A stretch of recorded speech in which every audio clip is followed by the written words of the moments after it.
ಓಂ ನಮೋ ಹನುಮತೇ ನಮಃ.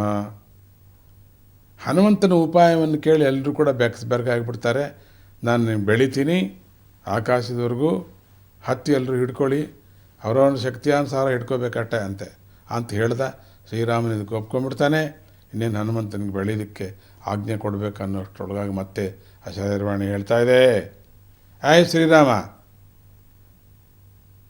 ಇದು ದಶಕಂಠನ ಲಂಕೆ ಹಾಗಿಲ್ಲ. ರಾಮನಿಗೆ ಗೊತ್ತು, ರಾಮ ಆಗಲೇ ಹೇಳ್ಬಿಟ್ಟಿದ್ದೆ ಅವರಿಗೆ. ಆದರೆ ಮತ್ತೆ ಅದು ಹೇಳ್ತಿದೆ ಮೇಲ್ಗಡೆಯಿಂದ, ಇದು ಆ ಥರದ್ದಲ್ಲ. ಈ ಶತಕಂಠನ ಲಂಕೆಗೆ ಅಗ್ನಿ ಪ್ರಾಕಾರ ಇದೆ. ಕಾಂಪೌಂಡ್ ಆ ಥರದ್ದು ಈ ಥರದ್ದಲ್ಲ, ಇದು ಅಗ್ನಿ ಕಾಂಪೌಂಡ್, ಸುತ್ತು ಅಗ್ನಿ. ಅದು ಅಂತಿಂಥದ್ದಲ್ಲ, ಪರ್ವತಗಳೇ ಕರಗಿ ಹೋಗುವಂಥ ಅಗ್ನಿ ಜ್ವಾಲೆ, ಅದು ಲಾವಾರಸ. ಅಬ್ಬೋ, ಅಂಥ ಲಾವಾರಸ ಹನುಮಂತ ಅಲ್ಲಿವರೆಗೆ ಬೆಳೆದರೆ ನೀವು ನಿಮ್ಮ ಸೈನ್ಯ ಬೂದಿ ಆಗಿಬಿಡುತ್ತೆ. ಹುಷಾರು, ನೀವೇನು ಬೆಳೀಕ್ಕೆ ಶುರು ಮಾಡಿಬಿಟ್ಟಿದ್ದಾನೆ ಒಳ್ಳೆ. ಹೀಗೆ ಬೆಳೆದ್ರೆ ಅಲ್ಲಿ ಸುಟ್ಟೋಗ್ಬಿಡ್ತಾನೆ. ಇವನು ಜುಟ್ಟು ಗಿಟ್ಟು ಎಲ್ಲ ಹೋಗ್ಬಿಡುತ್ತೆ. ಎರಡನೇ ಮೊದಲು ರೋಮಗಳು ಹೋಗ್ಬಿಡುತ್ತೆ.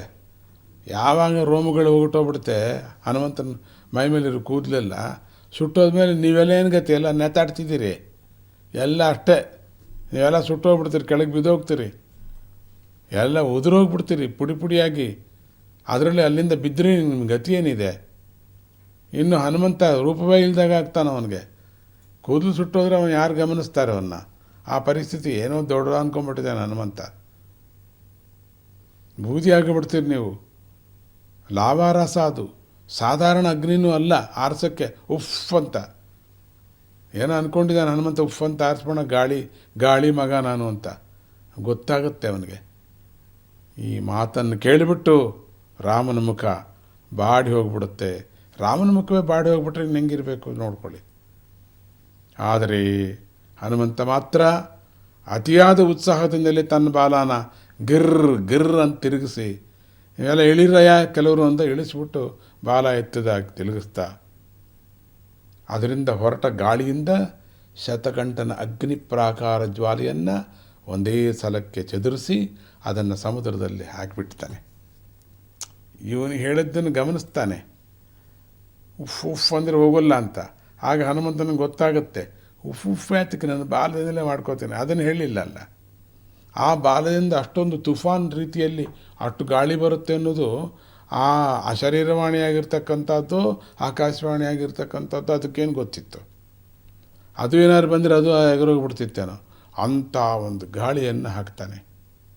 14 ಲೋಕಗಳು ಕೂಡ ಭರ್ಜರಿಯಾಗಿ ಗರ್ಜನೆಯಿಂದ ಒಂದಕ್ಕೊಂದು ಲೋಕಗಳು ಆಗಿಬಿಡುತ್ತವೇನೋ, ಬ್ಯಾಲೆನ್ಸ್ ತಪ್ಪುತ್ತೇನೋ ಪ್ರಪಂಚ ಅನ್ನೋ ರೀತಿಯಲ್ಲಿ ಗಾಳಿಯನ್ನು ಹಾಕ್ತಾನೆ. ಆ ಶತಕಂಠನ ಅಗ್ನಿ ಪ್ರಾಕಾರ ಜ್ವಾಲೆಯನ್ನು ಒಂದೇ ಸಲಕ್ಕೆ ಚದುರಿಸಿಬಿಟ್ಟು ಚದುರೋಗುತ್ತೆ. ಅಗ್ನಿ ಚದುರಿದ ಮೇಲೆ ಶಕ್ತಿ ಇರೋಲ್ಲ ಅದಕ್ಕೆ. ಅದನ್ನು ಚದುರಿಸಿ ನಿಧಾನವಾಗಿ ಅಟ್ಟಿಸ್ಕೊಂಡು ಹೋಗ್ಬಿಟ್ಟು ಸಮುದ್ರದಲ್ಲಿ ಹಾಕಿಬಿಡ್ತಾನೆ. ಹನುಮಂತನೇ ಈ ಮಹತ್ ಕಾರ್ಯವನ್ನು ನೋಡಿ ದೇವತೆಗಳೆಲ್ಲ ಆಶ್ಚರ್ಯಚಕಿತರಾಗ್ತಾರೆ. ಎಲ್ಲರಿಗೂ ಆಶ್ಚರ್ಯ ಆಗತ್ತೆ.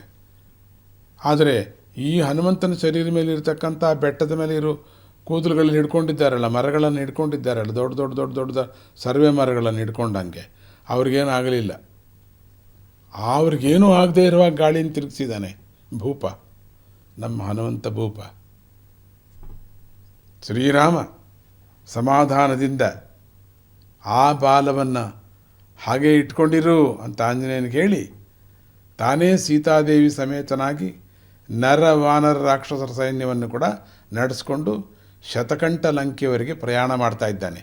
ಹಾಗೆ ಇಟ್ಟಿರು ಬಾಲ ಕೆಳಗಿಳಿಸ್ಬೇಡ ನೀನು, ನಾವೆಲ್ಲ ಅಲ್ಲಿಗೆ ಹೋಗ್ಬೇಕು ನಾವು ಅಂಥೇಳಿ ಬಾಲದ ಮುಖಾಂತರವಾಗಿ ಎಲ್ಲ ಹೊರಟರು. ಆ ಲಕ್ಷಾಂತರ ಅಕ್ಷೋಹಿಣಿ ಸೈನ್ಯವನ್ನು ರಾಮನು ನಡೆಸ್ಕೊಂಡು ಹೋಗ್ತಿದ್ದಾನೆ. ಅಷ್ಟು ಸೈನ್ಯ ನಡೆಸ್ಕೊಂಡು ಹೋಗ್ತಾ ಇದ್ದರೆ ಆ ಬಾಲ ಎಂಥದ್ದಿರ್ಬೋದು? ಏನು ಕತೆ? ಅದು ಬಾಲ ಅಂತ ಕರೀಕ್ಕಾಗತ್ತ ನಾವು? ಅದು ಪರ್ವತ ಅಂತ ಹೇಳ್ಬೋದೇನೋ, ಪರ್ವತದ ಬಾಲ ಅನ್ಬೋದೇನೋ. ಬಾಲ ಅಂತಲೂ ಹೇಳೋಕ್ಕಾಗೋದಿಲ್ಲ, ಪರ್ವತವೇ ಅದು. ನಡೆಸ್ಕೊಂಡು ಹೋಗಿ ತನ್ನ ಅಗ್ನಿ ಪ್ರಾಕಾರವನ್ನು ಭಸ್ಮ ಮಾಡಿದ್ದನ್ನು ನೋಡ್ಬಿಟ್ಟು ಶತಕಂಠನ ಕೋಪ ನೆತ್ತಿಗೇರಿಬಿಟ್ಟಿತ್ತು. ಯಾವನವನು ನನ್ನ ಅಗ್ನಿ ಪ್ರಾಕಾರವನ್ನು ನಾನು ಸುತ್ತು ಹಾಕ್ಕೊಂಡಿರ್ತಕ್ಕಂಥ ಅಗ್ನಿ ಕಾಂಪೌಂಡ್ ನನ್ನ ಫೆನ್ಸ್ ಕಿತ್ತಾಕ್ತವನು ನಾನು ನೋಡಬೇಕು ಅಂಥೇಳಿ ಗಲಾಟೆ ಮಾಡ್ತಾ ಇದ್ದಾನೆ, ಕೋಪಿಸ್ಕೊಂಡ್ಬಿಟ್ಟಿದ್ದಾನೆ. ಆ ಶತಕಂಠ ಲಂಕೆಯೊಳಗೆ ಒಂದೇ ಸಮವಾದ ಗಲಾಟೆ ಶುರುವಾಗ್ಬಿಟ್ಟಿದೆ. ಓಂ ನಮೋ ಹನುಮತೇ ನಮಃ. ಓಂ ನಮೋ ಹನುಮತೇ ನಮಃ.